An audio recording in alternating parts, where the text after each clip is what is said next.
함께 읽겠습니다.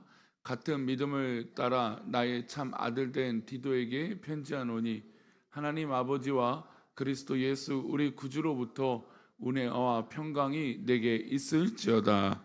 아멘. 기도하겠습니다. 하나님, 오늘도 주님의 은혜 가운데 하루를 살아가고자 합니다. 귀한 하루 우리에게 은혜를 내려주시고 무엇보다 믿음 안에 살아가는 우리 모두가 되어줄 수 있도록 하나님 복을 내려주시고 하나님 함께하여 주옵소서. 주님께서 사랑하시는 믿음의 백성들을 더 굳건하게 하여 주시사 하나님 무엇보다 주님 사랑 가득 받아 그 사랑으로 흔들리지 아니하고 믿음으로 살아갈 수 있도록 은혜를 내려 주시옵소서. 주님, 오늘도 주님 앞에 모든 걸 맡깁니다. 주님의 은혜 가운데 우리를 붙들어 주시고 이끌어 주시옵소서. 이 시간 범사에 감사에 드려진 예물이 있습니다. 주님 기뻐 받아 주옵시고 말씀을 나눌 때에 이 말씀이 나에게 은혜요 또 힘이 되게 하여 주옵소서. 감사하고 거룩하신 예수 그리스도의 이름으로 기도 올리옵나이다. 아멘. 모든 것에는 균형이 중요합니다. 한쪽으로 치우치면 언제나 탈이 나고 문제가 생기죠. 운동선수도 마찬가지입니다. 체력만 좋아서는 또 안 되죠. 유연성도 필요할 것이고 또 정신력도 필요할 것입니다. 모든 운동이 한쪽으로만 할 수 있는 것들이 아니에요. 뭔가 조금씩 받쳐주고 대회를 한다면 거의 당연히 이 정신력 또 이 어떤 마인드 컨트롤 이런 것들이 굉장히 중요하죠. 이것들이 균형을 이뤄서 톱니바퀴처럼 탁탁탁 맞춰 돌아가야 그 모든 일들을 성취하고 이뤄낼 수 있고 또 목표를 달성할 수 있습니다. 우리의 몸도 마찬가지죠. 우리의 몸도 하체만 발달하면 될까요? 그것도 아니죠. 상체도 골고루 발달해야 됩니다. 또 겉모습만 건강해야 될까요? 그렇지 않죠. 이 내적 혈관이라든지 내장이라든지 또 당연히 정신력도 마찬가지일 겁니다. 현대는 알지 못하는 병들이 수두룩하죠. 근데 대부분 그 알지 못하는 병들은 스트레스로 인한 병이라고 얘기들을 합니다. 근데 그 스트레스는 어디가 무너질까요? 정신, 즉 마음이 무너졌을 때라는 겁니다. 육체의 건강도 외적으로만 건강한 것이 아니라 내 내면도 건강해야 되고 내 정신도 내 마음도 건강해야 되는 거죠. 신앙생활은 어떨까요? 신앙생활도 균형이 중요합니다. 우리가 신앙생활을 하면서 봉사 또 사역하는 이 복음을 전하는 것, 예배를 드리는 것, 이 모든 것에도 이 균형이 중요한 덕목입니다. 영적 균형이 중요한데 이것은 하나님과 이웃을 사랑하는 균형에서 멀어지면 곤란합니다. 하나님은 우리를 너무나 사랑합니다. 근데 이웃을 사랑하지 않는다? 그럼 균형이 무너지는 거죠. 또 사람만 너무 사랑한다? 하나님을 사랑하는 것을 놓쳐요. 요즘 이제 이것이 조금 우리 윗 신앙의 선배들과 이제 좀 우리 젊은 세대들의 신앙의 차이가 좀 있죠. 우리 윗 세대는 좀 균형이 하나님께 조금 쏠려 있어요. 그렇다고 사람을 사랑하지 않는다라는 건 아닙니다. 그냥 대체로라는 거죠. 근데 이 젊은 세대들은 가정이나 가족을 좀 더 사랑해요. 그러니까 이웃인 거죠. 근데 하나님을 좀 더 사랑하는데 조금 이 균형이 살짝 이게 맞지 않는 것 같은 느낌이 분명히 있습니다. 어찌됐든 우리 선배 신앙 모습이든 우리 아래 후배 세대든 이 균형적인 신앙은 분명히 중요한 것이죠. 하나님을 사랑한다 하고 이웃을 사랑하지 않는 것, 또 인간 이웃을 사랑하면서 하나님을 사랑하지 않는 것, 분명히 둘 다 문제라는 것이죠. 오늘 본문에서 바울은 디도에게 영적인 균형감에 대해서 설명하고 있습니다. 디도는 바울이 디모데 이상으로 사랑하는 사람이었습니다. 그런데 디도는 헬라인이었어요.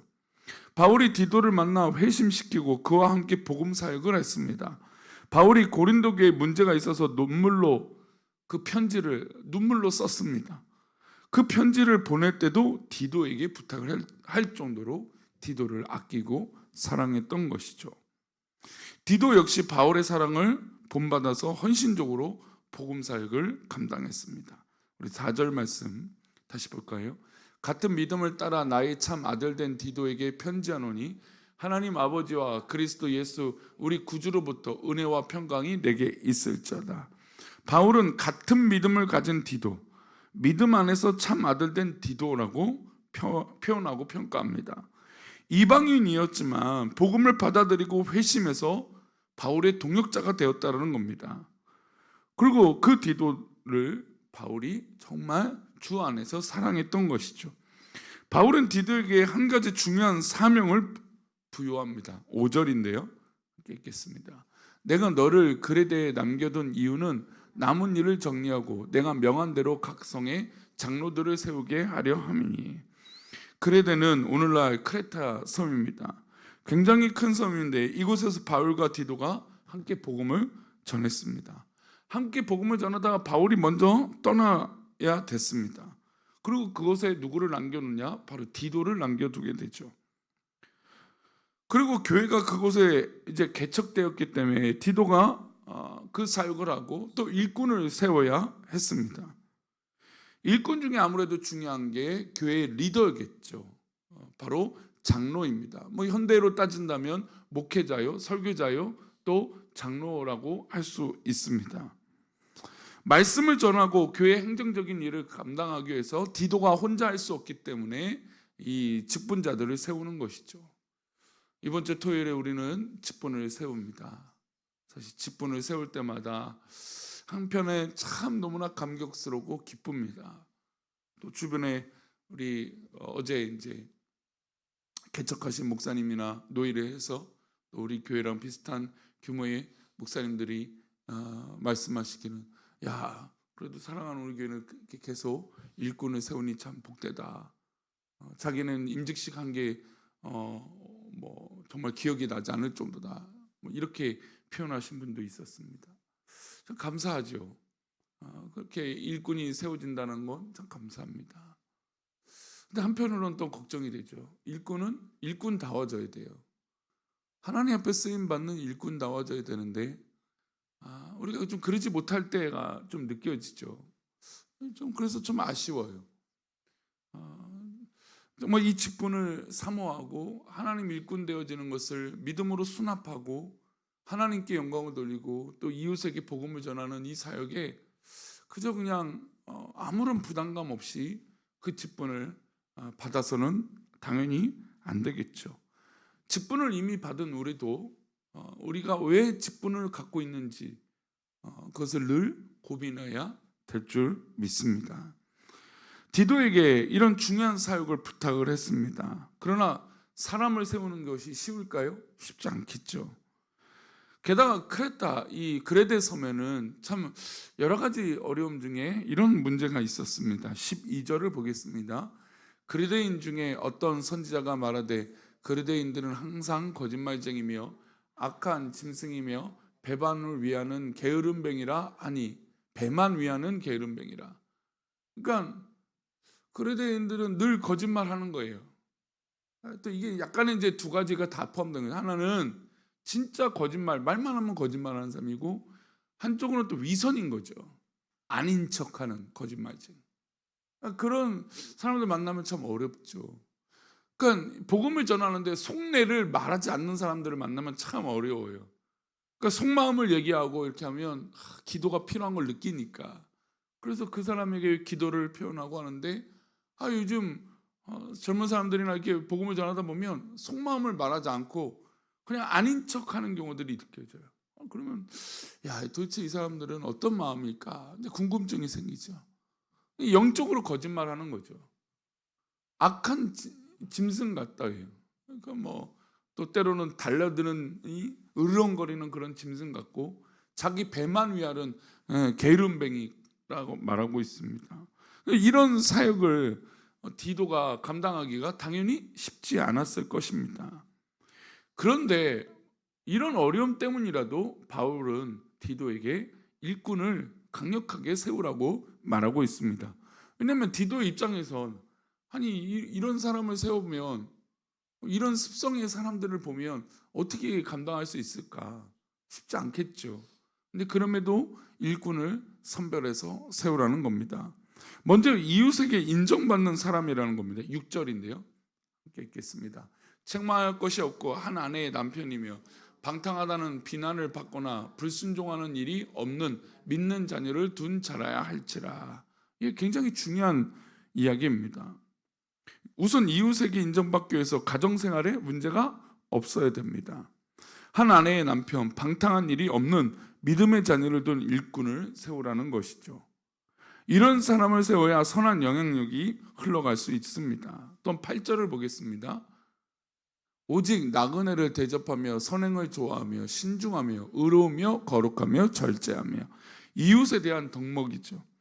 사람을 세울 때 가정을 잘 다스리고 나그네를 대접하는 넓은 마음을 가진 사람, 그런 사람을 일꾼으로 세우라는 것입니다.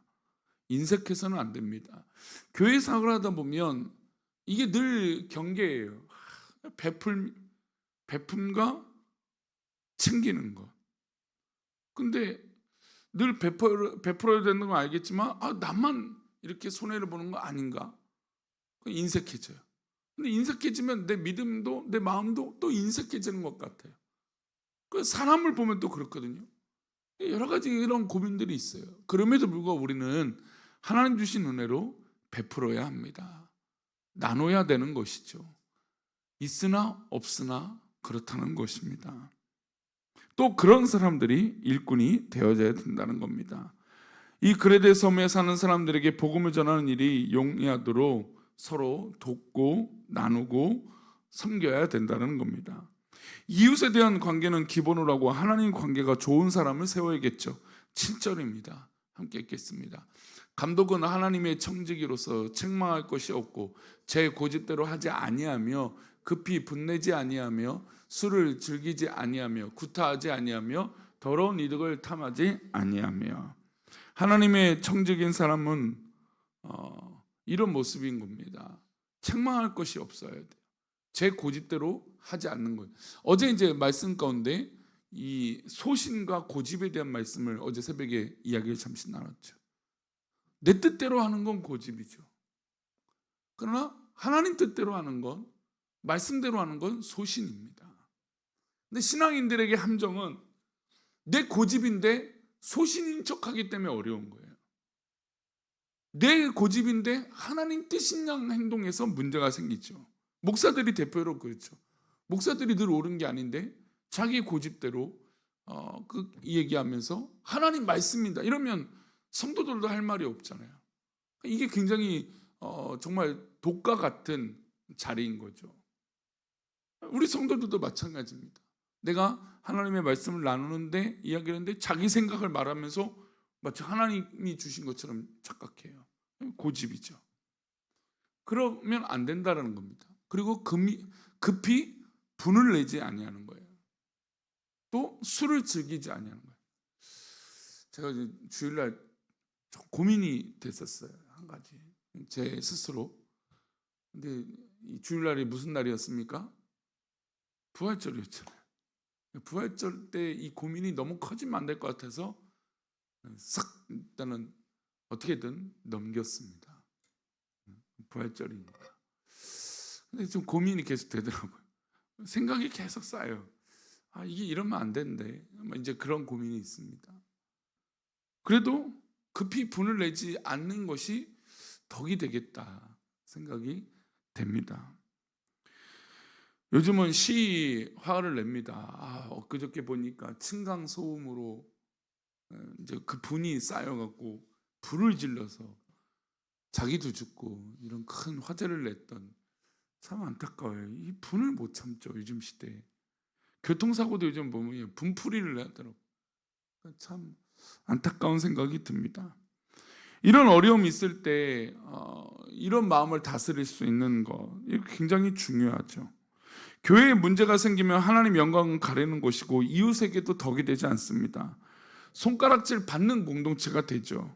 그래서 철저하게 하나님의 종으로 결단한 사람, 하나님의 말씀에 자기 고집을 꺾고 순종할 수 있는 사람, 그런 사람이 세워져야 됩니다. 9절 말씀인데요. 또 함께 볼까요? 믿본 말씀의 가르침을 그대로 지켜야 하리니 이는 능히 바른 교훈으로 권면하고 거슬러 말하는 자들을 책망하게 하려 함이라. 말씀의 가르침을 그대로 지키는 자, 말씀을 사랑하는 자죠. 우리가 말씀 그대로를 지킨다라는 건 그것이 중요합니다. 우리 지난 주일에 부활주일이었습니다. 부활주일의 말씀의 핵심은 무엇이었습니까?